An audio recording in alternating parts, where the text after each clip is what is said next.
Good day. We are going to discuss the lesson 4 about the brief history of pop art.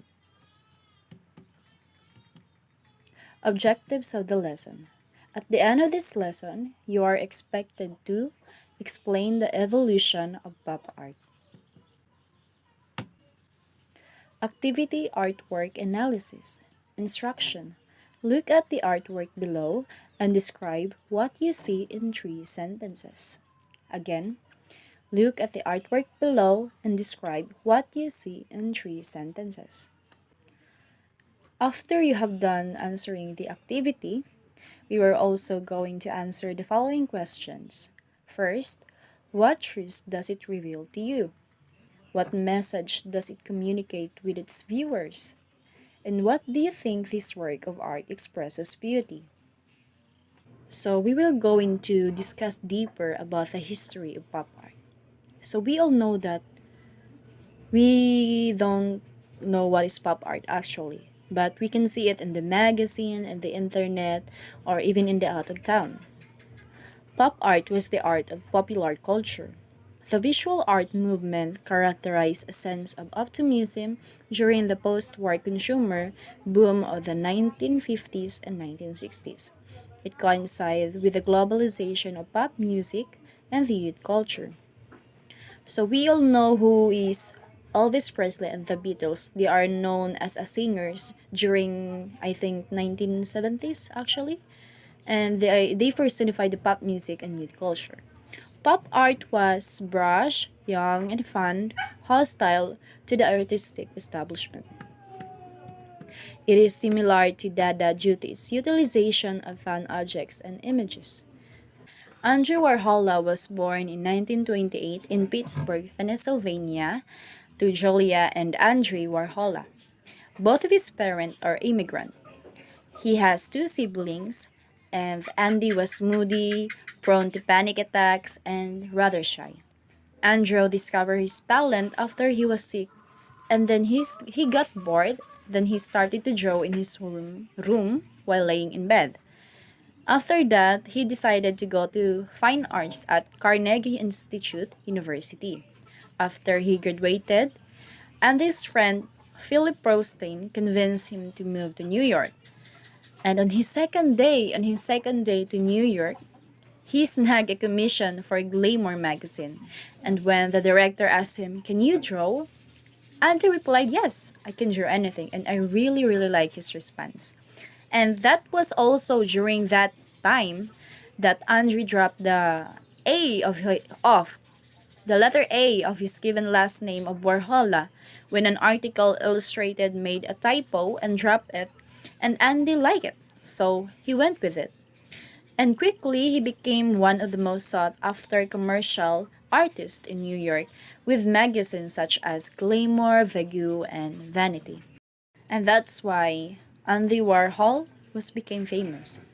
And even the labeling on the shipping box containing retail item has been used as subject matter in pop art.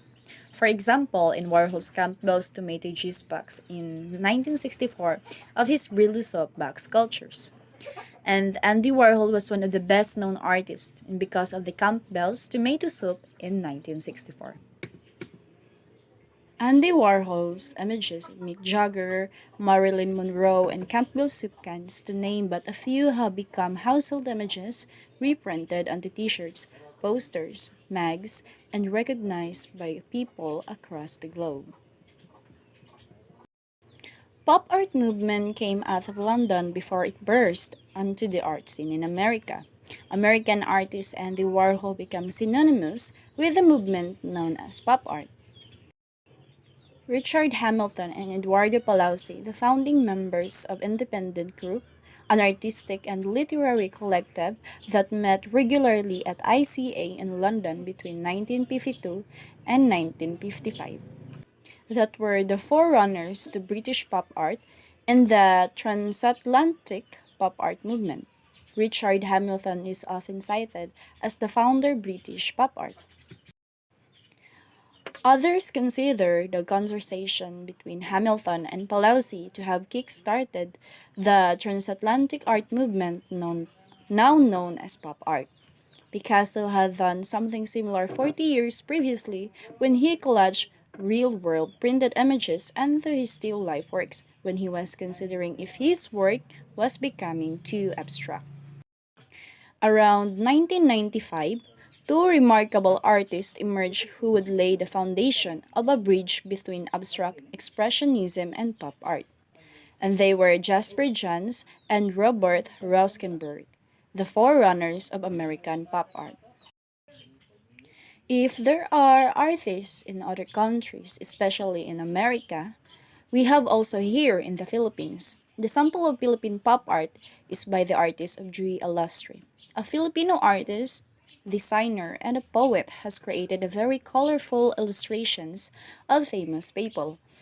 The eye-catching illustrations are Cubism-inspired digital art, where the characters are portrayed in an abstract form made up by different colors or different shapes. In his work, he uses mostly red, blue, and yellow colors. It is the portrait of Manny Pacquiao and the Let It Be by Beatles. As we can see, we have also an artist here in the Philippines and a talented person, and I know every one of us has different talents. And the next one is Jasmine Felipe. Is a two-dimensional illustrator and graphic artist. He used the Taho pop art, the Filipino snack. It is a Philippine snack food made of fresh soft silken tofu, arnibal with a sweetener and flavoring, and sagu pearl. Here, as we can see, he uses the color pink, yellow, blue, and brown. So there are seven characteristics of pop art. First, mass-produced images, altered photographs, icons, abstract positioning, altering of size, medium and texture, and flashing of colors. So that's the brief history of pop art. So for now, I know that you understand the brief history of pop art and you have also discover that here in the Philippines also we have an artist, especially in pop art. So after you have listened in my discussion, I know you have a knowledge to answer and to have a quiz time in this moment. So we have already finished the quiz time and we will go and read the generalization of the brief history of pop art.